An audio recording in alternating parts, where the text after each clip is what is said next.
central banks, and they're all part of the Communist Manifesto. You know, central banking is one of the major planks of the Communist Manifesto. We talk about America being a capitalistic country, but yet at the same time we have a central bank that plans everything for us, right? And the graduated income tax is another plank of the Communist Manifesto, right? So right there you have two major planks of the Communist Manifesto that have been brought in because of the Federal Reserve System, okay?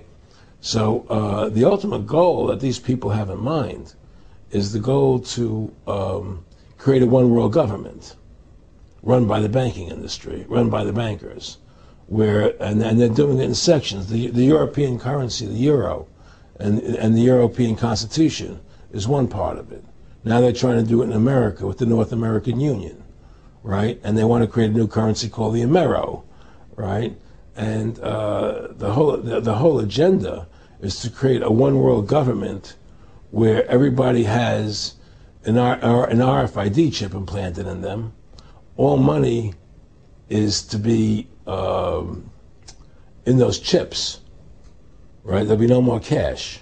And this is given me straight from Rockefeller himself. This is what they want to accomplish. And all money will be in your chips.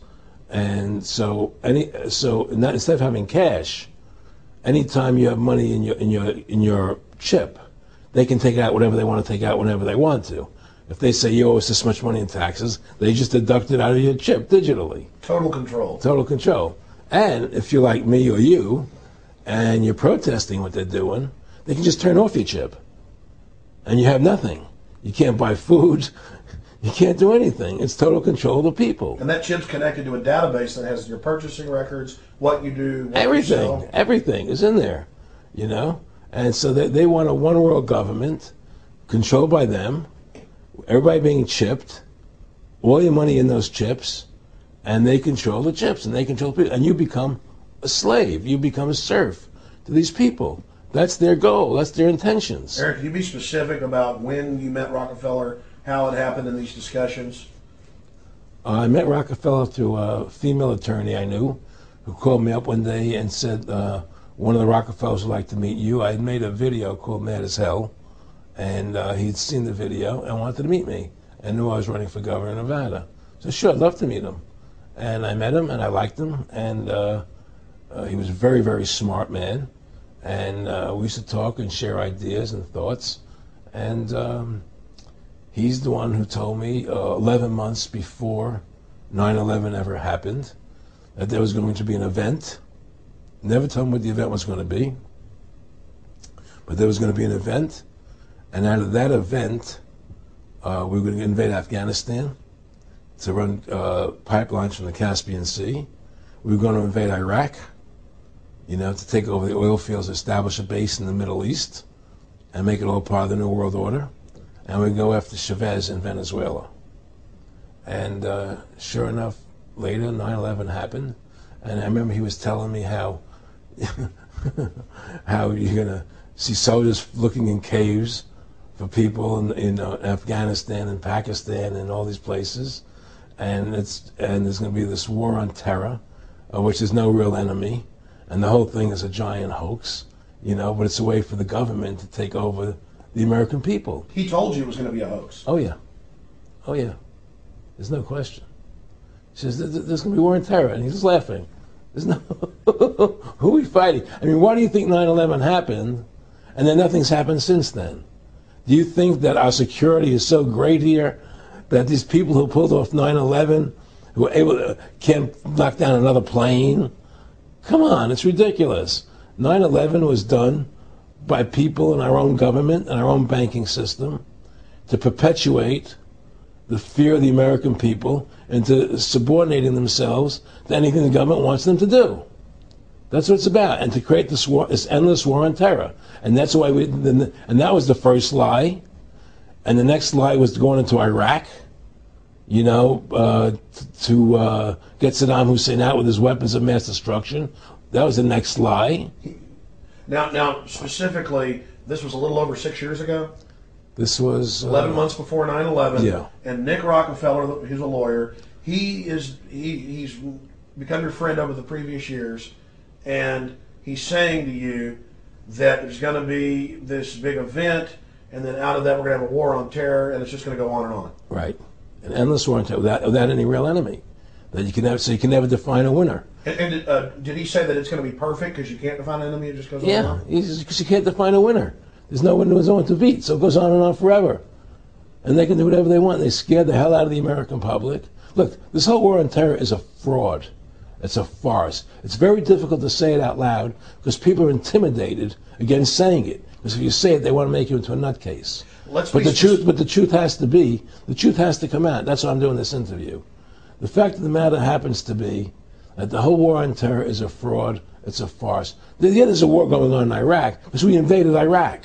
And people over there fighting, But the war on terror, it's a joke, And until we discover what really happened on 9/11 and who was responsible for 9/11, because that's where the war on terror emanates from. That's where it comes from. It was 9/11 that allowed this war on terror to begin. And until we get to the bottom root of 9/11, the truth of 9/11, we'll never know about the war on terror.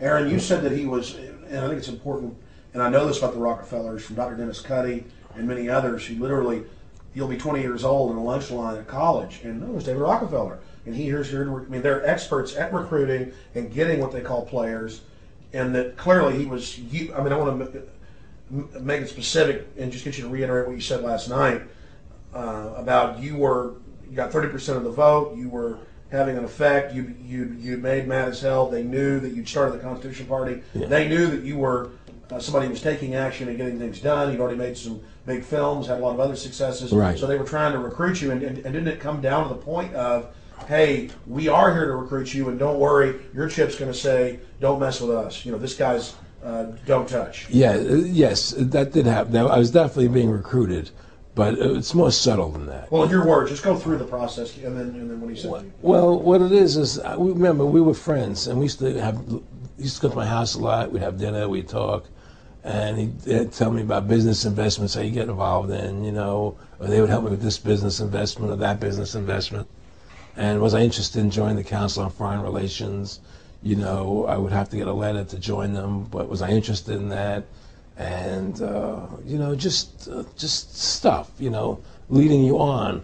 And I used to say to him that I never really did that because that wasn't where I was coming from. As much as I like you, Nick, your ways and my ways we're on the opposite side of the fence. I don't believe in enslaving people, and he would come back with, "Oh, I do." Or? Well, it would be more like it's better for them. Well, it's more like how do I put it? It was like, what do you care about them? What do you care about those people? What difference does it make to you? Take care of your own life. Do the best you can for you and your family. What do the rest of the people mean to you? They don't mean anything to you. They're just serfs. They're just people. It was just a lack of caring, and that's just not who I was. It was just sort of like cold, it was just like cold, and I used to say to him, what's the point of all this? You have all the money in the world you need. You have all the power you need. What's the point?